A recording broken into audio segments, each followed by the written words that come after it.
Hola, hola, queridos hermanos, muy buenas noches. ¿Cómo están? ¿Cómo se encuentran?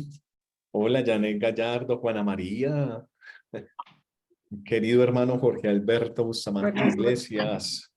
Santa noche, qué alegría podernos encontrar. Muy bien. Gracias. González Torres, querido hermano, muy bien que estés aquí con nosotros.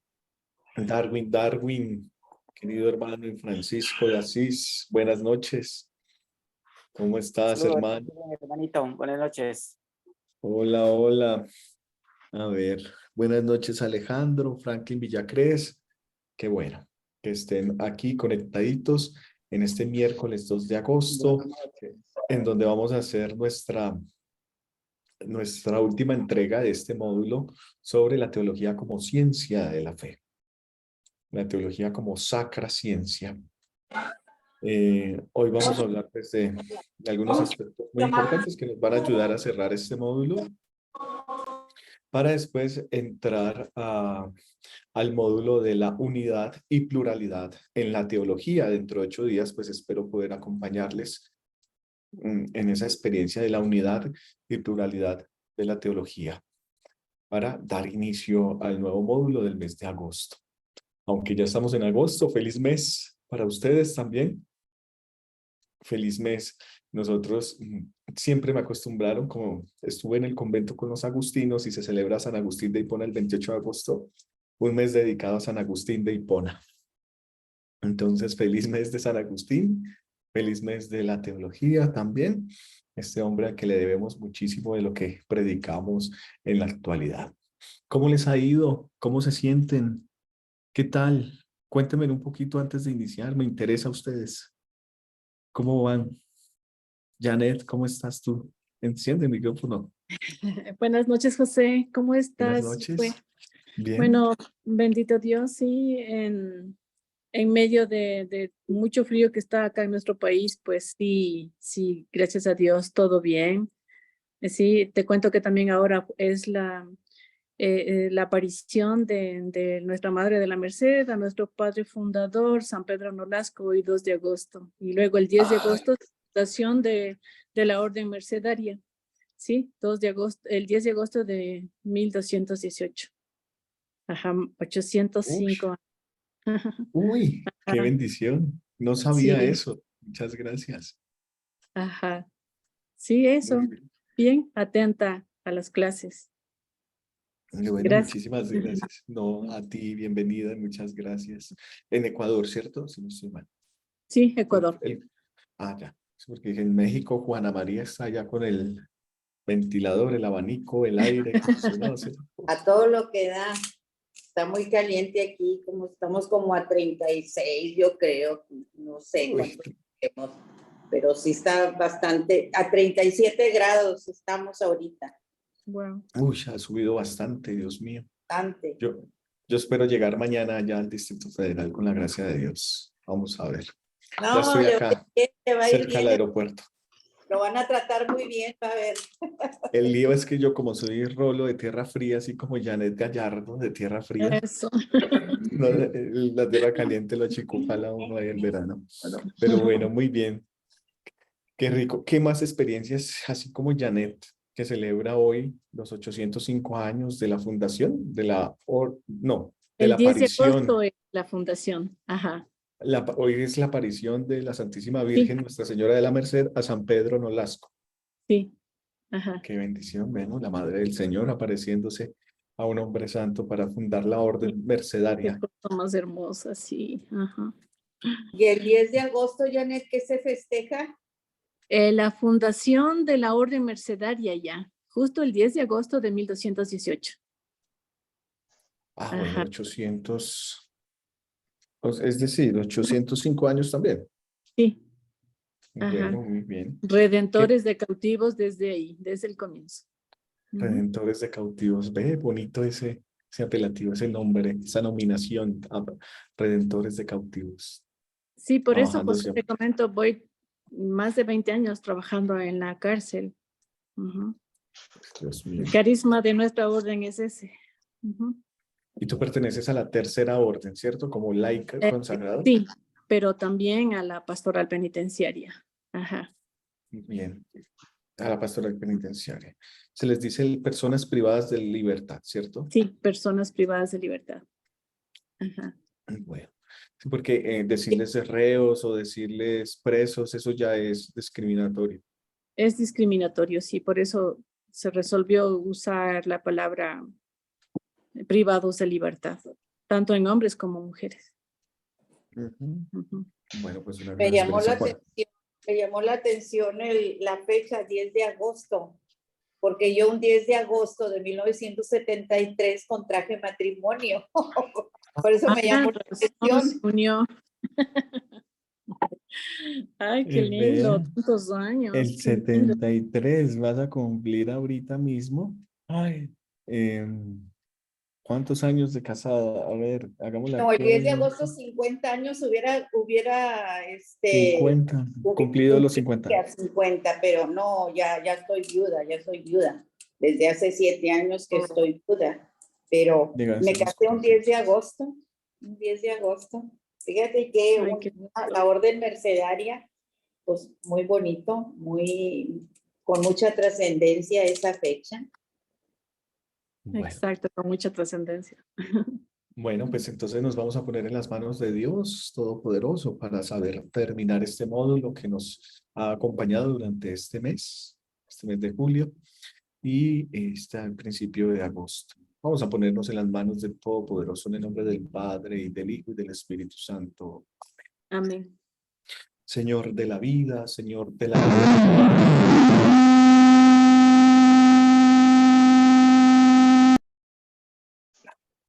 Señor de la vida, Señor de la libertad, Señor de las gracias y Señor de la mansedumbre, misericordioso y sabio. Te pedimos que por tu santa voluntad nos ayudes a aceptar estos dones que hemos recibido para multiplicarlos en el servicio de tu santa iglesia. Unos hemos llegado antes, otros durante y otros llegaremos después. Pero tu Señor da a cada quien, a cada uno lo que se merece. Hoy te pedimos especialmente, bajo la intercesión de Nuestra Señora de la Merced y de San Pedro Nolasco, para que nos ayudes a mirar con caridad, para que nos ayudes a redimir al cautivo, también privado de la libertad, pero también esclavo de sus propios egos, esclavo de su propio corazón, esclavo de sus vicios. Dios mío, en tus manos colocamos este día que iba llegando a su fin y la noche que llega.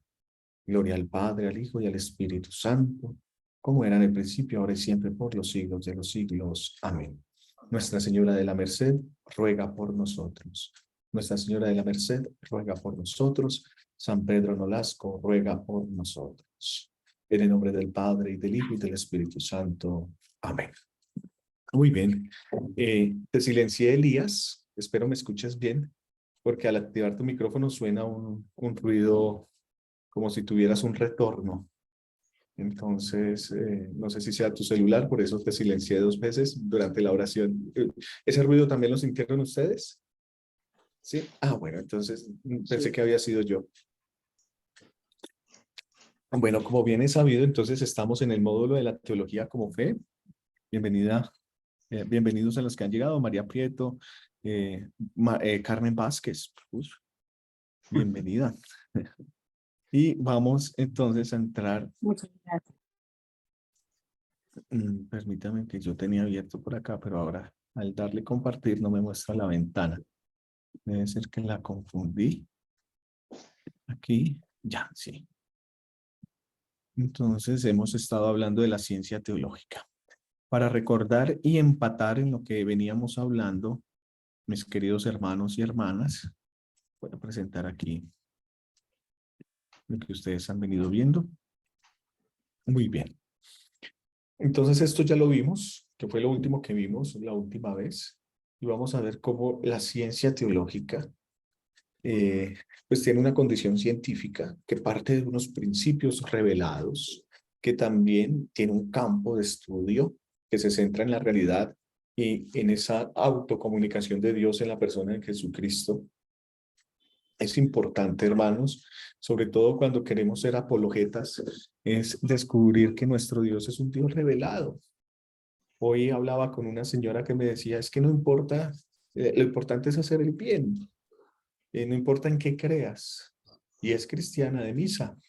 Entonces yo le decía, no, pero no importa en qué religión esté, no, porque es que mi religión es la religión de un Dios revelado. El cristianismo versa del Dios que se autocomunica, mientras que Él me llama es amarle, amarle y seguirle. Dios también, entonces, en esta ciencia teológica, nos concede una metodología rigurosa, que ya hemos dicho, como el fundamento de la metodología de la teología con T mayúscula, ¿cierto? Que es la teología que nos ha sido legada por la Sagrada Escritura en el magisterio de la Iglesia y en la Sagrada Tradición. Esa metodología está en el escuchar la fe, pensar la fe y ponerla en acción, esa fe pensada y escuchada.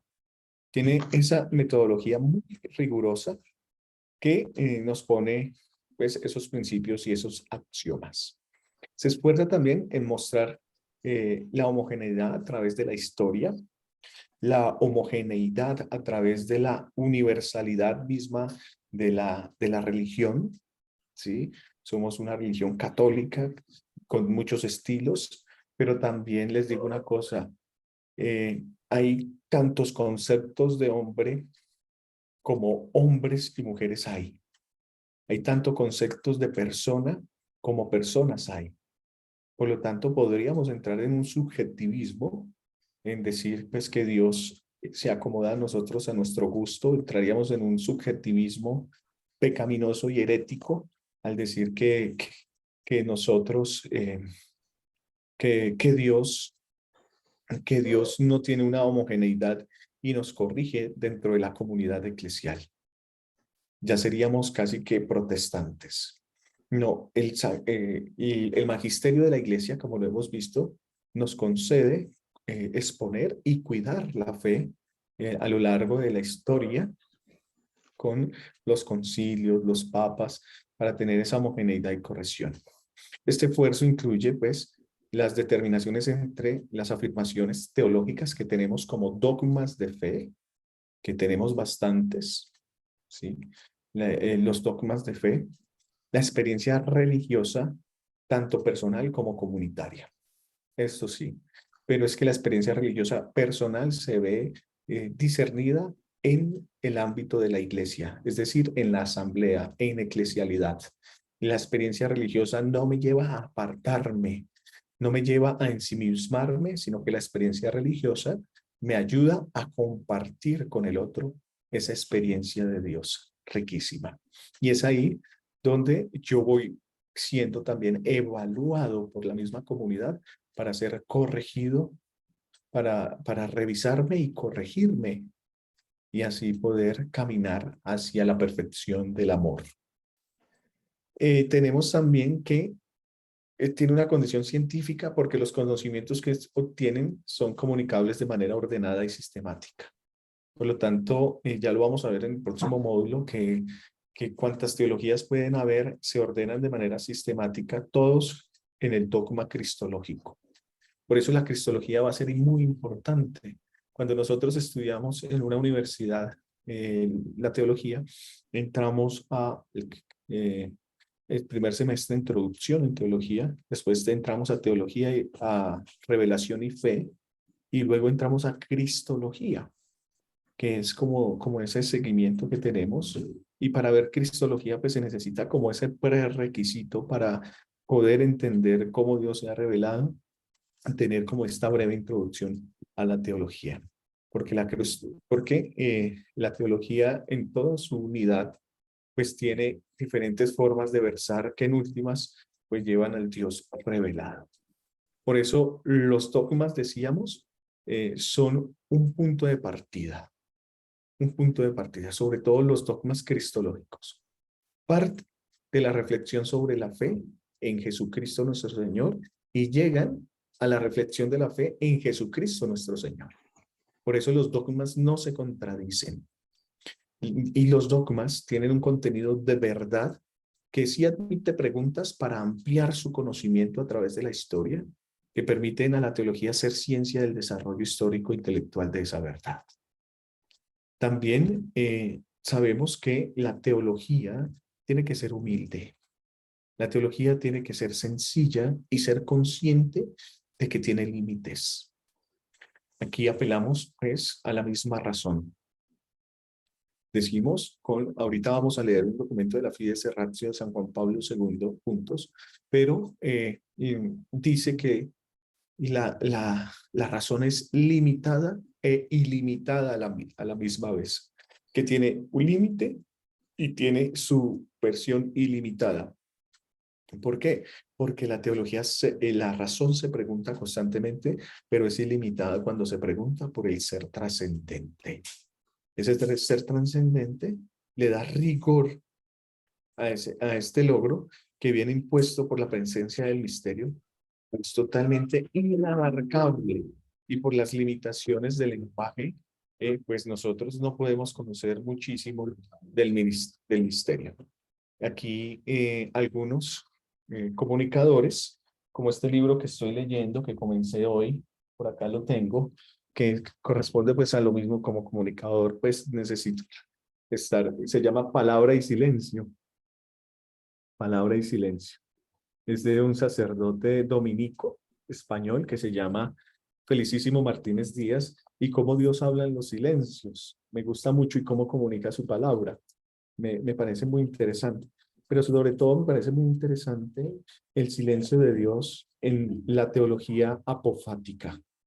¿Qué es el apofatismo? En lógica, en filosofía, decimos que el apofatismo es lo limitado, tanto que se convierte en una teología de estilo negativa. Negativa porque es más lo que no conocemos de Dios que lo que conocemos de Dios. Entonces, el silencio nos ayuda a entrar a ese misterio. Pero bueno, este logro de reconocer que Dios es misterio, le hace precisamente que sea Dios. Y si le quitamos el misterio a Dios, dejaría de ser Dios. Por eso Dios es misterio, misterio de Trinidad, Padre, Hijo y Espíritu Santo. O sea, misterio es esencia de Dios también. Misterio es característica del ser de Dios. Y el misterio es totalmente inabarcable, que nos lleva pues a las limitaciones sobre todo del lenguaje. Dice algún filósofo que el límite de mi conocimiento, el límite de mi realidad es mi propio lenguaje. Si nosotros fuéramos políglotas o incluso si tuviéramos la ciencia de Dios para saber comprender la realidad en su totalidad, nosotros podríamos abarcar el conocimiento de todo, pues no necesitaríamos ni siquiera de Dios. Por eso la teología es una ciencia subordinada a al mismo misterio de Dios. Nosotros necesitamos beber de lo que Él nos deja ver, de lo que Él puede manifestar. Y no se revela todo en su totalidad de una manera u otra, sino que entendemos que en Jesucristo sí hay plenitud, pero aún estos misterios siguen revelándose poco a poco hasta el momento de nuestra visión beatífica con Él en la patria celestial, en el cielo, hermanos, el cara a cara con Él. Comprenderemos esta inabarcabilidad de la presencia de Dios. Por eso también es una invitación a que estudiemos o viajemos, que viajemos, porque dice el libro de la sabiduría, el que viaja tiene doble sabiduría, es decir, obtienen conocimiento casi como si leyera un libro.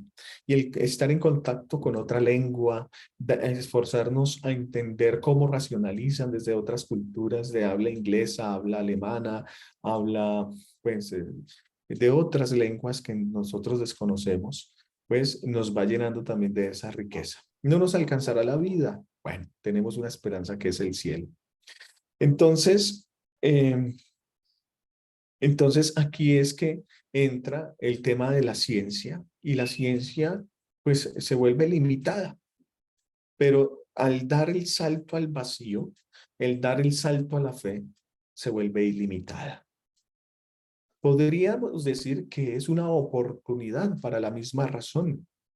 No es una paradoja, es una oportunidad en cuanto que llega a un escatón, que llega al final de un proceso y tiene que dar un salto de fe. Y ese rigor de la teología nunca es un logro plenamente adquirido por el teólogo, sino es en cuanto que el Señor permite. Y también, pues, yo abro un poco mi corazón y mi propio interior a la presencia de Dios. Eso lo vemos sobre todo en esa participación en la liturgia. Es Dios adorándose a Él mismo por medio de nosotros. La liturgia de la iglesia, que es la glorificación al Dios que nos bendice, nosotros participamos con nuestra poca humanidad que nos permite Dios, que aún sin ni siquiera necesitarlo, nos deja ser partícipes de la adoración. Dice San Agustín de Hipona, Señor, ¿qué hay que hacer primero, amarte o adorarte? Porque si primero te adoro, ¿cómo puedo amarte? Y si primero te amo, quisiera adorarte inmediatamente. Eso lo dicen las confesiones. Ese rigor lo vemos en la liturgia cuando el sacerdote en el cáliz toma el vino y una gota de agua significa nuestra participación, nuestro aporte, el fruto de nuestras manos manifestado también en el vino y el pan que le entregamos como ofrenda agradable que hemos separado para él. Entonces, el teólogo siempre es un científico. El teólogo es científico, científico de la fe, científico del amor de Dios. Pero se entiende esa cientificidad en cuanto busca las razones para acercar y acercarse a Dios. Entonces, el que es verdaderamente teólogo, en últimas, es el que cree, el creyente enamorado de Dios. Podemos recibir títulos en mi facultad de teología, una modelo muy reconocida aquí en Colombia, entró en su proceso de conversión porque tuvo un sueño con el Señor y entró a estudiar teología. Duró 4 semanas, un mes, estudiando y se dio cuenta pues que ella necesitaba era un acompañamiento espiritual y no necesariamente estudiar teología como ciencia, porque incluso ella no creía. Ella llegó allí a la facultad esperando que le resolvieran el sueño como si fuera algo mágico. Se quedó en el sueño. Pero el verdadero creyente es el que vive una vida sacramental y una vida moral totalmente cristiana. Vive como si tuviera a Cristo adentro de una vez y para siempre. Por eso la teología, ser también ciencia, se relaciona con las otras ciencias para ir creciendo, para compararse y orientarse. La teología no podría sola, porque sola se perdería. Para hacer ciencia de la fe tiene que estar en diálogo constante con las otras ciencias que le ayudan a su desarrollo, a su objeto. Entonces entramos ya a este desarrollo y en la aplicación del método teológico que lo definíamos también como en ese ver, en ese escuchar, en ese intelegir y en ese actuar. Entonces, el esquema será fijar los datos de la revelación. Fijarlos. Y cuando hablamos de fijar es ponerlos como base, inamovibles. Porque yo les aseguro que muchos llegarán a moverles estos datos de la revelación. Muchos, si ya no lo hacen. Pero por eso volvemos. Y volver a las fuentes es encontrar que Dios se ha autorrevelado en la persona de Jesucristo, que Jesucristo es Dios, que Jesucristo es humano, que Jesucristo es hombre y Dios, verdaderamente Dios y verdaderamente hombre. Bueno, ¿y si no es hombre, qué pasa? Mucho. Se nos cae todo el dogma cristológico y el dogma mariológico y el dogma eclesiológico. Se nos cae todo si no fuera hombre. Ah, bueno, entonces, ¿y si no es Dios, qué pasa? Mucho. Se nos cae absolutamente todo. todo. Por eso hay que decir preferiblemente que Jesucristo es verdadero Dios y verdadero hombre. ¿Por qué? Es verdadero hombre porque asume toda nuestra naturaleza para sí mismo, todo lo que asume, redimirlo y salvarlo. Si no fuera ser humano en María Santísima, no podría ser el género humano redimido. Es también verdadero hombre porque es sacerdote y su sacerdocio es sacrificial, por ejemplo. Y solamente dice la carta a los Hebreos 5:1 que el sacerdocio de Cristo, al ser sacrificial, solamente puede ser por por manos de un hombre, por manos de un ser humano. Por eso se necesita que el sacerdote sea un ser humano para ofrecer sacrificios al Dios. El sacerdote es humano, entonces Cristo 100% hombre le valida para que sea sumo sacerdote. ¿Ven? Ay, es que Jesucristo no tuvo cuerpo, ¿y eso qué pasa? Como decían los gnósticos y los docetas. No, espera un momento, porque se cae el dogma escatológico. Porque en ese dogma nosotros vamos a resucitar como Cristo resucitó en su cuerpo. Por eso nosotros no tenemos cuerpo, nosotros somos cuerpo. En una teología del cuerpo nosotros nos revestimos del cuerpo de Cristo, como dice San Pablo en 2 Corintios 15. Entonces encontramos esos revestimientos, esos datos de la revelación que son totalmente fundamentales que no nos podemos dejar quitar. Por ejemplo, Jesús no es Dios, es un iluminado más. Se nos cae absolutamente todo. ¿Sí? Que Jesús no fue encarnado en esa maternidad virginal de María Santísima. Que eso es un género literario que utilizó el autor sagrado para divinizar la presencia de Jesús entre nosotros. Pero si se encarnó o no se encarnó, si es hijo de José o es hijo del vecino de José, entonces no pasa nada. No, espera un momento. Porque Dios, al ser omnipotente, puede encarnarse virginalmente y mantener a la Virgen después del parto virgen. Y eso nos ayuda a que el mismo Cristo sea virgen y sea inmaculado. Y eso nos ayuda a pensar que Jesucristo es verdaderamente Dios, el Hijo de Dios. ¿Ven? Cómo los dogmas en esa sistemática, en esa dogmática más bien se van entendiendo el uno al otro, que si quitamos uno, pues quedará coja la teología cristiana católica. Por eso yo les pido mucho discernimiento en las predicaciones de nuestros sacerdotes, mucho discernimiento no para criticar, sino que tener la capacidad de poder discernir lo bueno y lo que parece bueno, pero no es bueno, es malo, porque el mal crece entre lo bueno. Les pido mucho discernimiento para poder determinar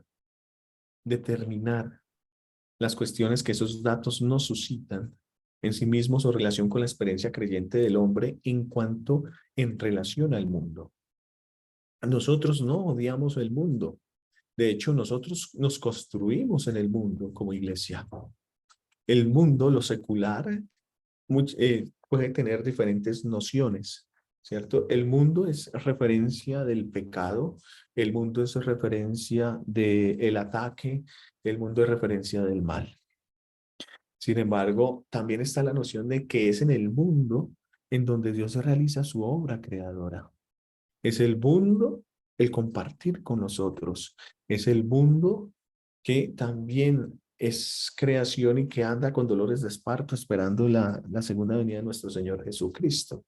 Entonces determinamos esas experiencias en la relación creyente del hombre y del mundo que no nos llevan a decir el mundo es malo. No, sí, discerniendo encontramos que hay muchas cosas que nos afectan y ayudan a nuestro pecado, pero una vez reconociéndolas, las tajamos, las quitamos, las podamos.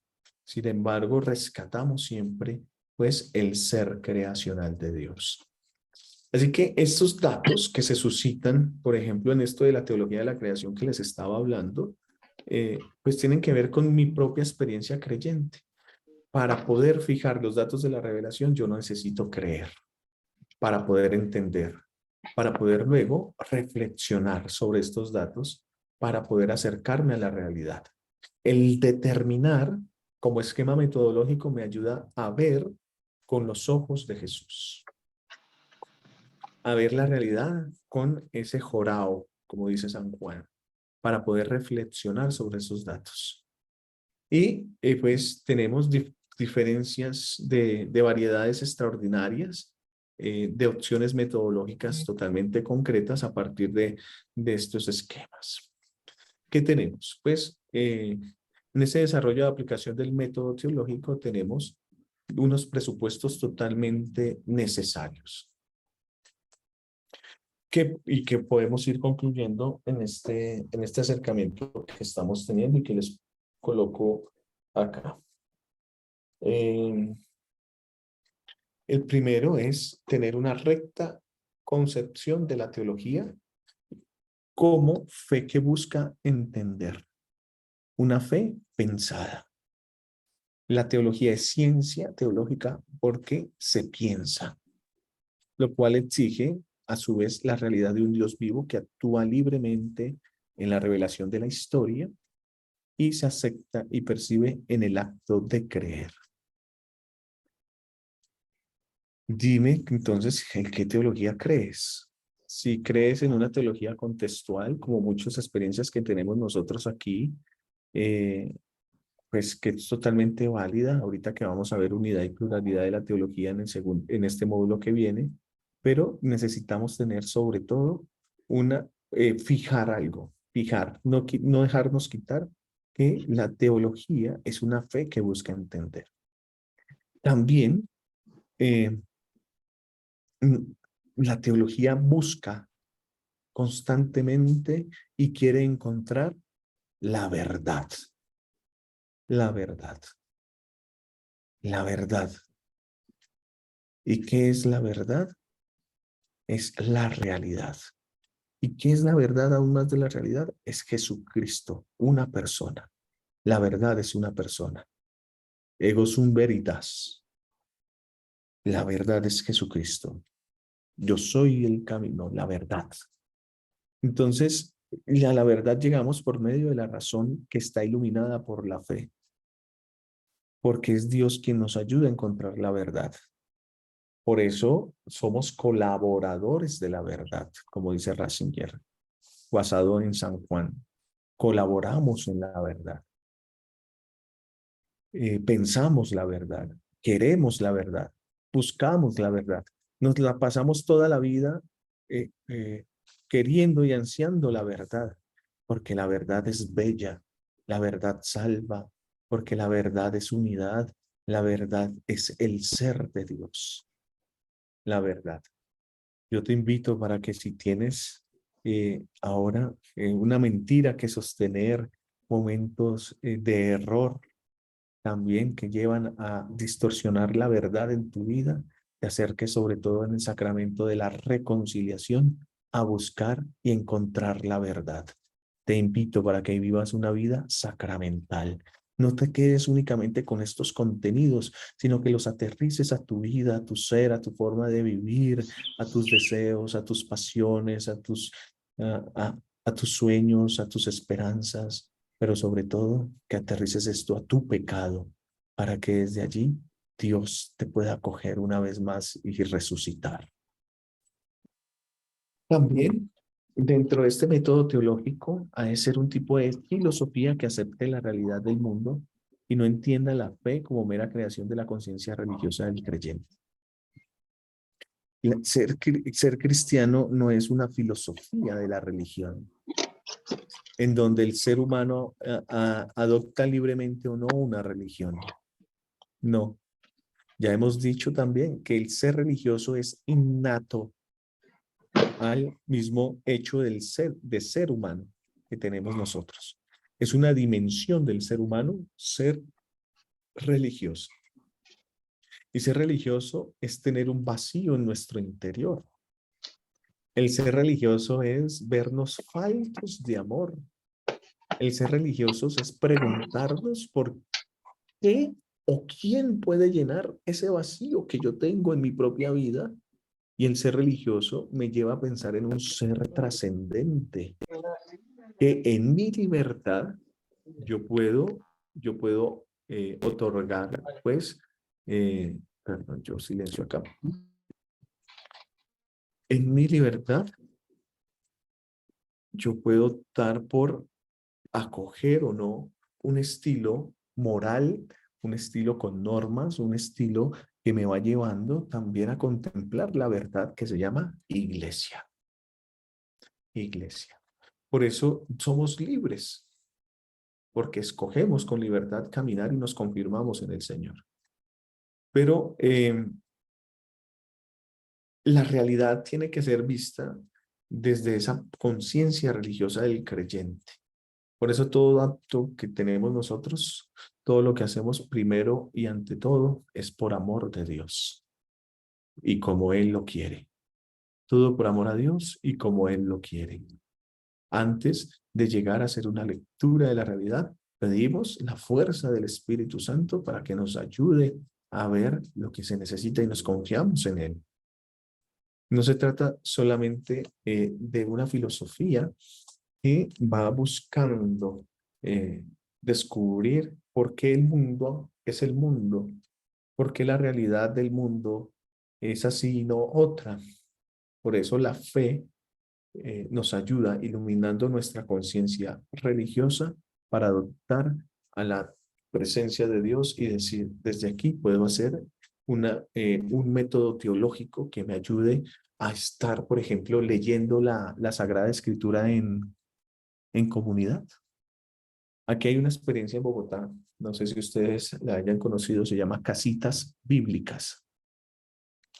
Y Casitas Bíblicas es una experiencia de un sacerdote en una parroquia que les dijo, bueno, ¿ustedes qué hacen entre semana?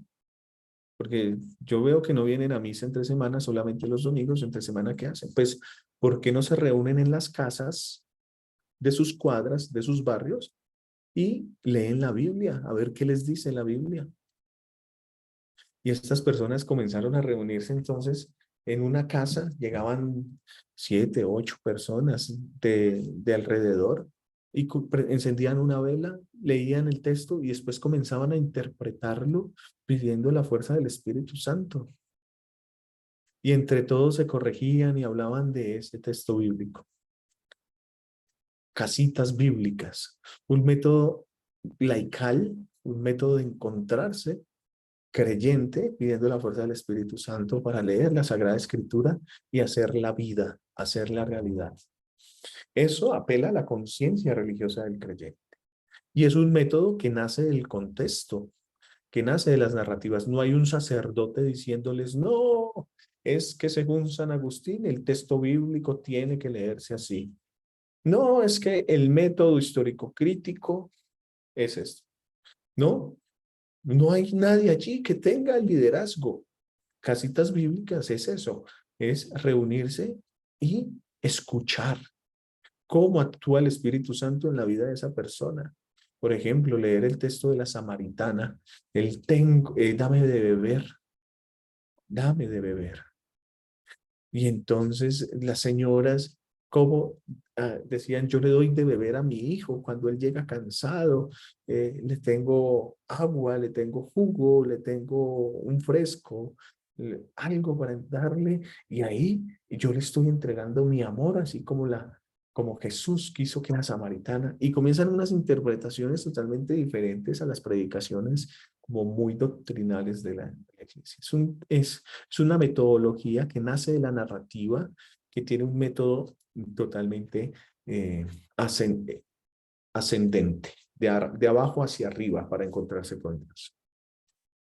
Bueno, pero son métodos que utilizan las comunidades eclesiales de base, que de esas hay muchísimas. De hecho, Canadá, creo que es en México, que hacen encuentros de estas comunidades eclesiales de base para ver cómo van en sus metodologías. Pero el método, sobre todo, está en ver con los ojos de Jesús esa realidad del mundo.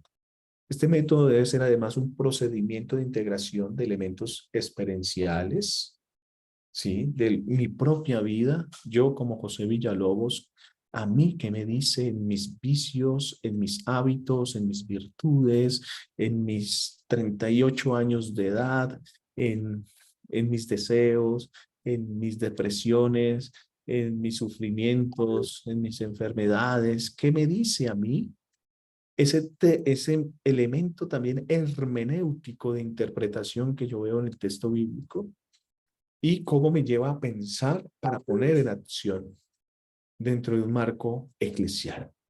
Entonces tenemos determinados métodos que privilegian de tal manera algunos de estos aspectos que los convierten de hecho en opciones excluyentes de los demás.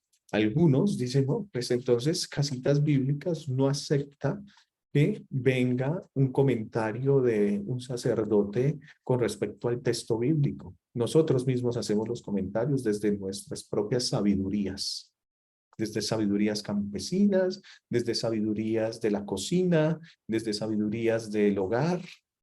Allí yo puedo hacer. Y entonces puedo llegar a excluir el método hermenéutico que nos propone la Pontificia Comisión Bíblica de cómo interpretar la Biblia en la iglesia, por ejemplo. Entonces, hay que hacer un diálogo. El esfuerzo del método teológico es hacer un diálogo entre todos para enriquecer. Por eso, cuando tú hagas un proyecto, cuando escribas un libro o quieras hacer una actividad pastoral, busca socializarla siempre con alguien, con una comunidad, con alguien creyente que lea tu artículo, que lea tu propuesta para que él también te pueda dar luces. Porque muchas veces uno se cree autor de la verdad, que contiene uno la verdad absoluta. Y eso no sucede así. Tenemos también que en ese desarrollo aplican, pues, yo reviso acá. Siento que ya estoy conectando. La concepción y aplicación adecuada del método teológico puede regirse al menos por estos criterios. El primero es que no hay un paradigma metodológico único. Decir que tú debes hacer teología de esta forma porque es la única que hay, pues no considera la forma científica de la teología. Al ser científica la teología, también está diciendo que hay diferentes métodos o modelos, más bien, que nos ayudan a buscar ese método teológico ideal. Y por eso la teología necesita de esa variedad y complementariedad metodológica para ese desarrollo. Segundo, como ya lo veíamos, todo método teológico sí va a comprender como eso que está fijado en la misma revelación. El auditus fidei y el intellectus fidei. Es decir, ha de contar con la presencia irreductible del depósito de la fe como materia prima y dato no cuestionable. El depósito de la fe, ¿en dónde está, hermano? Sagrada Escritura, Sagrada Tradición y Magisterio. Es la materia prima. Sin eso, yo estoy haciendo sociología. Sin eso, yo estoy haciendo psicología espiritual. Pseudopsicología, psicología pseudo espiritual. Sin eso, yo estoy haciendo antropología. Por eso la materia prima tiene que ser la presencia del depósito de la fe. Y no como yo la piense o como yo la interprete, sino como está mostrada en el magisterio de la Iglesia, con la razón humana, capaz de establecer contacto con esa verdad y transmitirla mediante el lenguaje, que es muy importante. Tenemos también un desarrollo que nos dice que todo método contiene aspectos falibles y provisionales. ¿Por qué? Porque vamos descubriendo que a lo largo de la historia los métodos van cambiando y tienen que ir cambiando para poder interpretar, como dice el concilio, los signos de los tiempos. Hermanos, no existe el método para acercarse a Dios, porque todo esfuerzo humano, como ciencia, pues es totalmente falible, es provisional. Por eso siempre están puestos en una evaluación estos métodos. Sin embargo, el método no es inalterable y ahí deriva un régimen de búsqueda continua. Entonces, ¿qué es lo no inalterable del método? La búsqueda de la verdad. Porque buscando la verdad, como dice Ratzinger, suele progresar por enriquecimiento de lo anterior que ha vivido, lo cual supone la adición progresiva, siempre como subiendo en ese conocimiento de Dios y va adquiriendo nuevos elementos, perspectivas, pero también va adquiriendo nuevos esquemas operativos que van llevando a, a- a mejores, a mejores. Yo no sé, se ve todo en el tema litúrgico, pero también en la comprensión de, de ahora seguir a Jesucristo. mm, Como por ejemplo, el método que se utilizaba en la Sagrada Escritura, sigamos con eso, que esos métodos eran como un misterio para el creyente. Tú no podías tener un texto bíblico en tu casa. Tú no podías acercarte al texto bíblico. Esto era reservado únicamente para el ministro consagrado, para el sacerdote. Y la apertura de que tú pudieras acercarte a la, a la, a la escritura es tardía entre nosotros. ¿Sí? Esto es muy tardío. Esto es casi que el concilio, para el último concilio vivido, para poder entender, es que eso pues, nos permite a nosotros como iglesia llegar a ser eh, mejores, mejores y renovar estas experiencias antiguas que dieron fruto en esos tiempos, pero que en este tiempo, si las aplicamos, pues por eso no tenemos frutos, porque ¿cómo les vamos a hablar a los jóvenes digitales en la actualidad? Pues con referencias preconciliares, de decirles, pues no utilicen un celular porque eso no sirve para nada. No, espera un momento. Necesitamos hablar con los signos de los tiempos, cómo por medio de la digitalización podemos llegar a la evangelización. Es uno de los retos grandísimos que tenemos para poder sustituir esos esquemas antiguos para llegar a los jóvenes de hoy, por ejemplo, en esos planes de la pastoral juvenil, en esos planes pastorales que nosotros enmarcamos. Por eso hay que cuestionarnos siempre qué es lo que se necesita. Y en el método teológico no se pueden separar formal y asépticamente, como si cortáramos de un solo tajo el modo y el objeto. El modo de acercarnos a ese objeto. El cómo y el fin. El medio y los fines. Por eso no se puede separar el medio, que es la iglesia, los sacramentos, del fin, que es Cristo. Pero no nos podemos quedar en el modo únicamente. Muchas veces en los planes pastorales, cuando tenemos estos métodos teológicos sin un horizonte claro, nos quedamos siempre en los medios. Nos quedamos en el modo y separamos el modo del objeto. Por eso debemos volver otra vez a recuperar cuál es el objeto, cuál es el horizonte de un plan pastoral, cuál es el objeto de mi propia vida y cuáles son los modos o los contenidos que me van a ayudar a mediar, encontrarme con Jesucristo. No es posible conocer o percibir el misterio cristiano sin una cierta participación afectiva del sujeto que conoce. Porque tú en tu lenguaje hablas de cómo Dios se manifiesta constantemente en ti y tratas de darlo a conocer, aunque no encontramos en esa comunicación pues palabras que nos ayuden a decir es que yo amo a Dios. A veces nos pueden más las lágrimas poder hablar del amor de Dios, porque no encontramos palabras.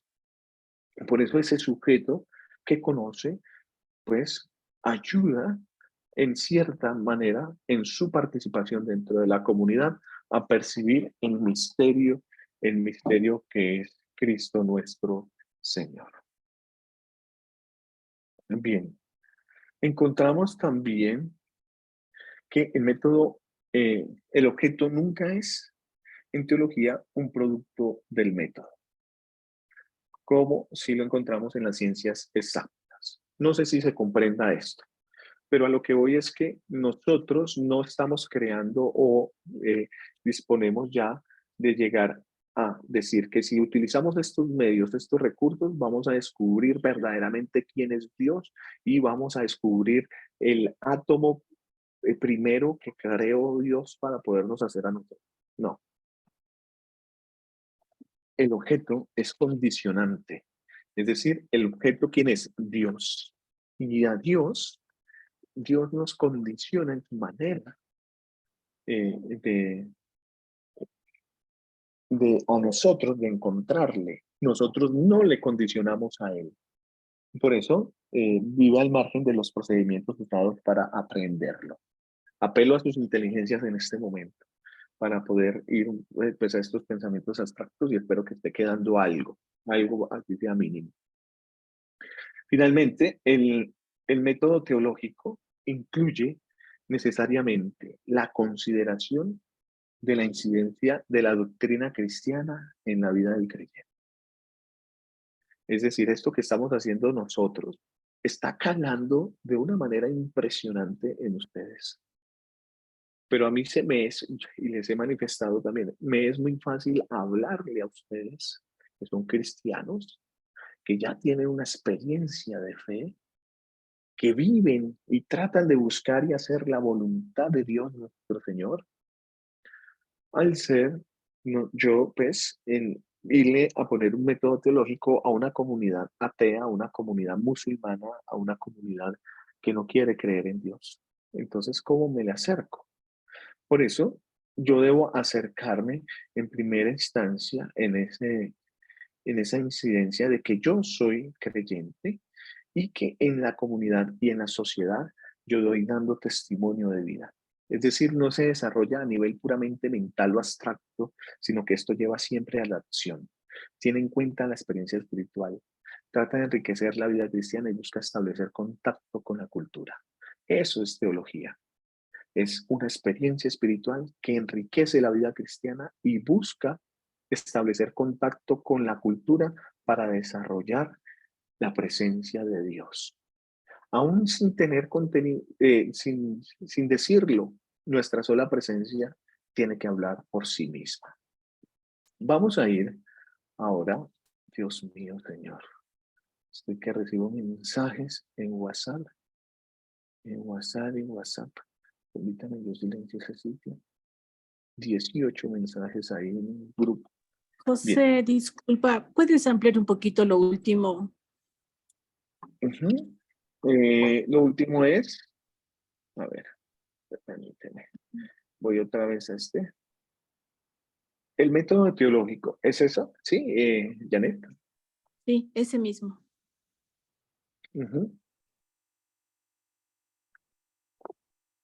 El método teológico parte, es más rico, podríamos decirlo, cuando está la experiencia de fe en la persona que lo aplica. ¿Sí? Por eso lo ponemos aquí. Es necesariamente, incluye necesariamente la consideración de la incidencia de la doctrina cristiana en la vida del creyente.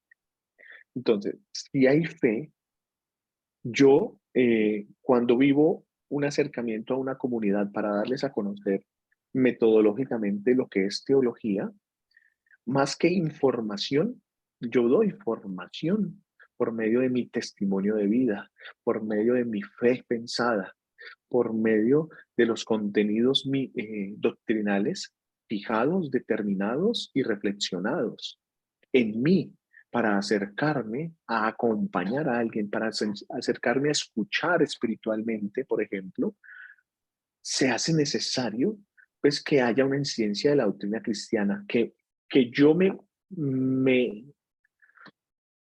cuestione si en realidad moralmente yo puedo exigir que estas personas también estén dentro de este marco de pensamiento de la vida creyente desde los contenidos que yo les doy. No se desarrolla a nivel puramente mental o abstracto, Es decir, que el creer y el fijar en mí los contenidos de la doctrina cristiana que me llevan a creer en el Dios de la vida, se manifiestan en mis obras, en el servicio, en mi misión, en el despojarme de mis gustos para poder ayudar a los demás, en el sacrificar también mi propia vida, en la obediencia, en la castidad, en la pobreza, en la vida consagrada, para poder hacer realidad esto, que no queda solamente en un asistencialismo de dar a comer a los pobres porque tienen hambre, de tener hospitales únicamente para sanar enfermedades, de tener colegios únicamente para educar a los jóvenes o universidades, sino que allí, en esos organismos institucionales de un hospital, de un comedor comunitario, de una escuela, de una universidad, yo estoy dando más que eso, y es que contenidos de vida eterna, de salvación. Y que eso me lleva a amar y servir mejor, para dignificar a la persona que está enferma, para atenderla bien, para formar al niño que va a reflexionar y va a pensar en Dios. Entonces, todas esas instituciones que tiene la iglesia son un método para, en últimas, llegar a salvar a las propias almas, por así decirlo. Yo no, o sea, la parroquia no monta un ropero parroquial únicamente para vestir a los más necesitados con unos pocos pesos o dólares, sino porque allí dignifica a la persona revestiéndole, porque hay una teología del revestimiento, porque esperamos que esa persona se salve también, que ese es nuestro fin. El resto son mediaciones.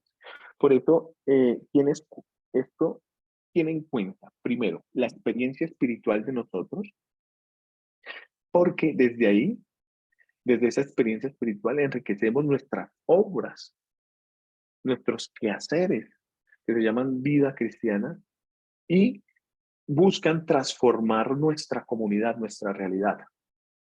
Yo quiero, por ejemplo, transformar la vida de los jóvenes de mi barrio, de mi barriada, que están consumiendo droga. ¿Cómo le vamos a hacer? Pues mandémosle la policía o mandémosle un presidente que los atrape para que dejen de estar robando. O cómo buscamos rescatarlos de ahí por medio de una experiencia espiritual que tiene como base la vida cristiana y viene a transformar la realidad de estos jóvenes, acompañándolos, escuchándolos, ayudándolos, diciéndoles que sí valen la pena, dándoles oportunidades para que aún salgan de ahí. Bien, no sé si sea, Janet, un poco más claro esta parte. Sí, muchas Pero gracias. Estamos claros. vamos a ir a este texto de San Juan Pablo II. Es la encíclica Fides Terratio, que en algún momento yo les dije que leyéramos, ¿cierto? Entonces les voy a pedir el favor que leamos un poco sobre esto. Que leamos, oh my God. Yes. San Juan Pablo II. ¿Quién nos colabora? Janet, tú que tienes el micrófono encendido. Ok. En cuanto a la preparación de un correcto auditus fidei, la filosofía ofrece a la teología su peculiar aportación al tratar sobre la estructura del conocimiento y de la comunicación personal, y en particular sobre las diversas formas y funciones del lenguaje. Igualmente es importante la aportación de la filosofía para una comprensión más coherente de la tradición eclesial, de los pronunciamientos del magisterio y de las sentencias de los grandes maestros de la teología. En efecto, estos se expresan con frecuencia usando conceptos y formas de pensamiento tomados de una determinada tradición filosófica.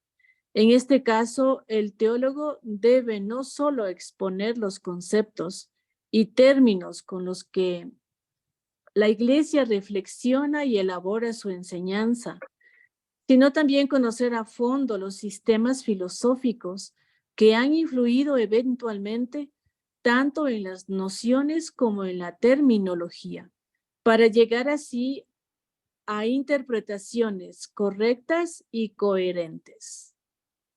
Bueno, muchas gracias, Janet. Detrás de este texto está Ratzinger, evidentemente, que es el que construye en últimas desde la Congregación para la Doctrina de la Fe. Esto es Ratzinger, que lo firma San Juan Pablo II, pero es el que va a ser Benedicto XVI el que nos habla de eso. Primero, nos está hablando del auditus fidei, el escuchar la fe. El Shema Israel, escuchar, el escuchar. Y segundo, nosotros escuchamos para inteligir. Por eso necesitamos de la filosofía. Tanto así que los estudios para el sacerdote están fundamentados entre filosofía y teología. Y nos está diciendo aquí algo claro, y es que filosofía no es anchila o esclava de la teología. Que la filosofía no es menos que la teología, o está subordinada a la teología. Que la teología no es una filosofía cristianizada, sino que la filosofía nos ayuda por medio de sus conceptos, de sus formas, de sus funciones, sobre todo del lenguaje, a estructurar el conocimiento y la comunicación en el Dios que queremos conocer y que se muestra a nosotros. Por eso la filosofía para nosotros hace que la ciencia, que la teología sea ciencia también. El teólogo no expone los conceptos y términos solamente con los que la Iglesia reflexiona, sino también los sistemas filosóficos, eventualmente. Entonces yo les digo una cosa. Dime qué filosofía tienes y te diré qué teología haces. Todo teólogo tiene una silla filosófica para sentarse. Yo puedo hacer teología desde la filosofía heideggeriana existencialista, puedo hacer teología desde la filosofía agustino-tomista, puedo hacer teología desde las filosofías latinoamericanas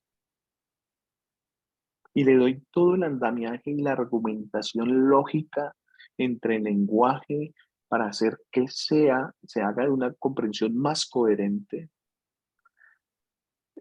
Pero tengo que llevar siempre a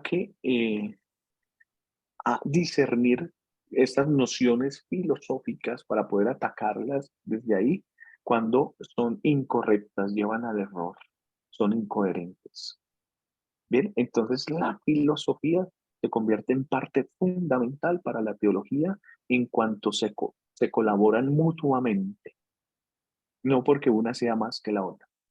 Sin embargo, la filosofía pregunta el por qué y el para qué también, pero la teología responde con el por qué y para qué trascendente del Dios que así lo quiere. Y no porque la teología sea un acto ficcioso, sino porque el andamiaje filosófico nos da para pensar que encima de todo, pues, hay un ser que mueve y domina todo. Leamos este también de Fides et Ratio 88 para ir culminando. ¿Quién nos acompaña con esta lectura?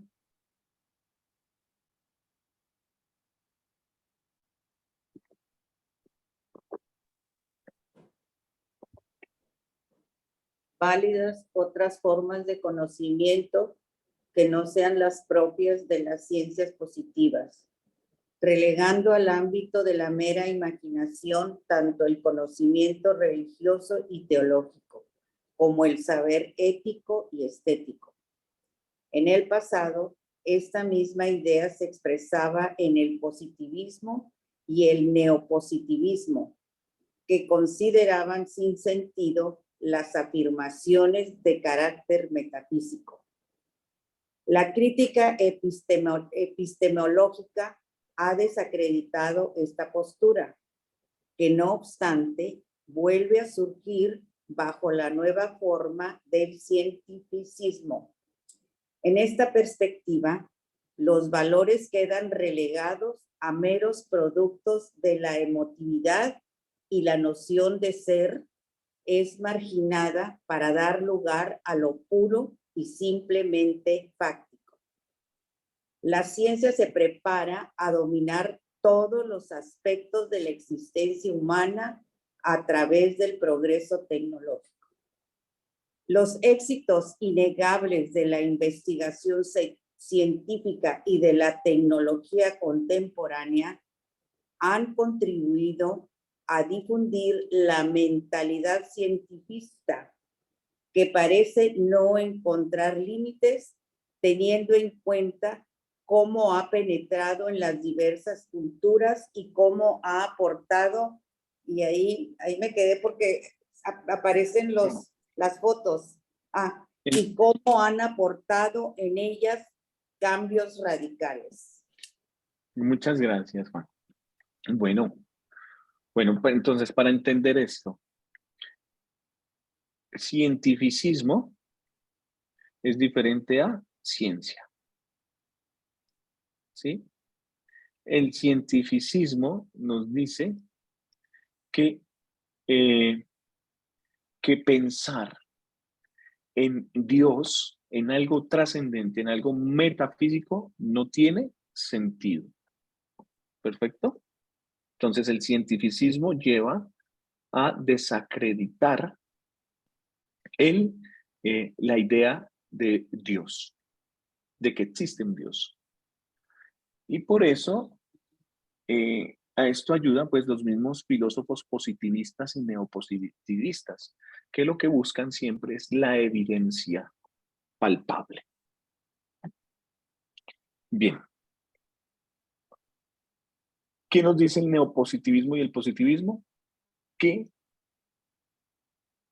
el acercarse a Dios o el ser religioso es un ámbito de la mera imaginación y que también es que vivir una experiencia religiosa es un producto de la emotividad que nos separa de lo que realmente existe, como lo que se puede evidenciar y se puede tocar, palpar, lo fáctico. Por lo tanto, hay una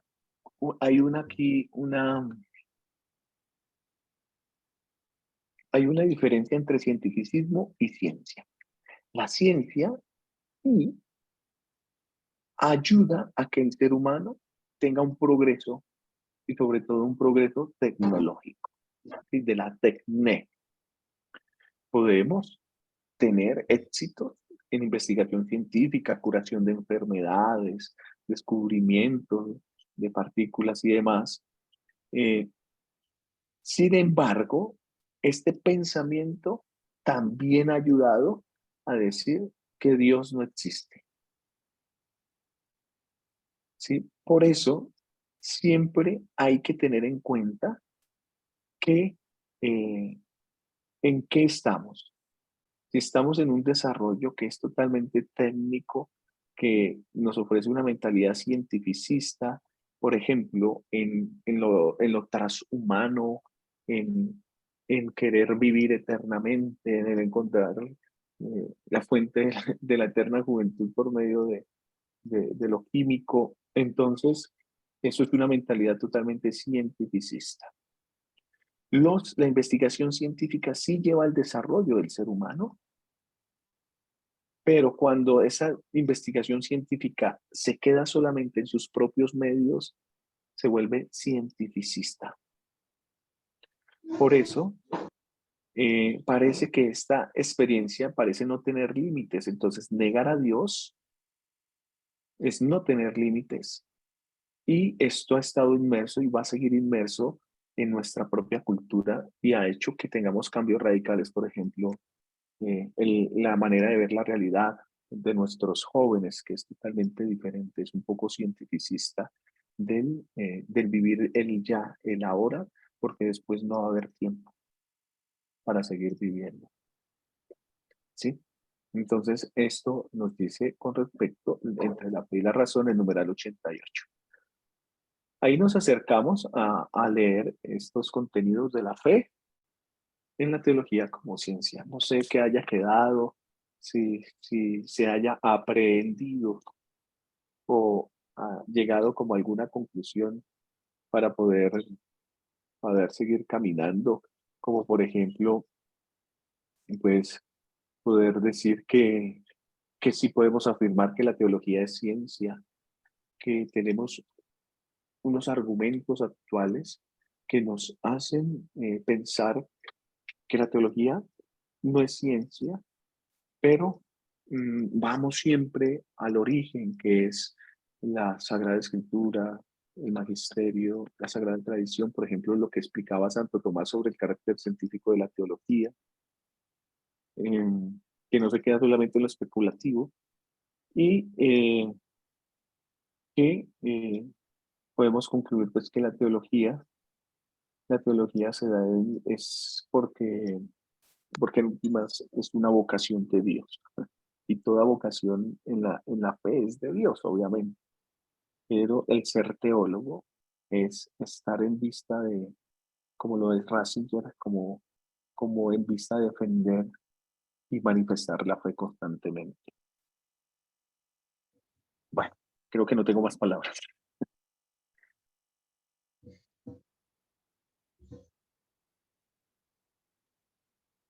Gloria al Padre, al Hijo y al Espíritu Santo, como era en el principio, ahora y siempre, por los siglos de los siglos. Amén. Muy bien, queridos hermanos y hermanas.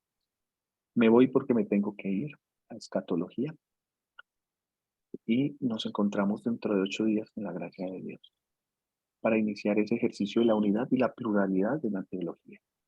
¿Les parece bien? Sí, muchas gracias. No sé, me queda como, bueno, me lo hacen saber por el WhatsApp. Si tienen como alguna duda, algún aporte, porque siempre me gusta como escucharles para saber qué quedó. Olivia Carballo. Sí, rapidísimo, porque sé que te tienes que ir. Yo termino con este módulo, ya termino el diplomado. ¿En qué día terminamos? Porque yo recuerdo que iniciamos el año pasado a mediados de agosto. Yo inicié el diplomado a mediados de agosto. Yo termino ya ahorita en agosto. Pero, ¿qué día terminamos con este módulo, José? Bueno, el módulo de la teología como ciencia de la fe termina hoy. Y dentro de 8 días iniciamos con el módulo de la unidad y la pluralidad en la teología, que no sé si ya lo hayas hecho. No. Entonces terminaríamos iniciando, espera, ya te digo. Buena. Hola, terminaríamos 1, 2, 3, agosto 30. Okay. Yo termino con el mes. Así es, Olivia Carballo. 30. Pues qué bendición. Bueno, ya la coordinación pues tendrá. ¿Cómo es el número? 68. Bueno, Dios les bendiga. Muchas gracias. Chao. Gracias. Amén.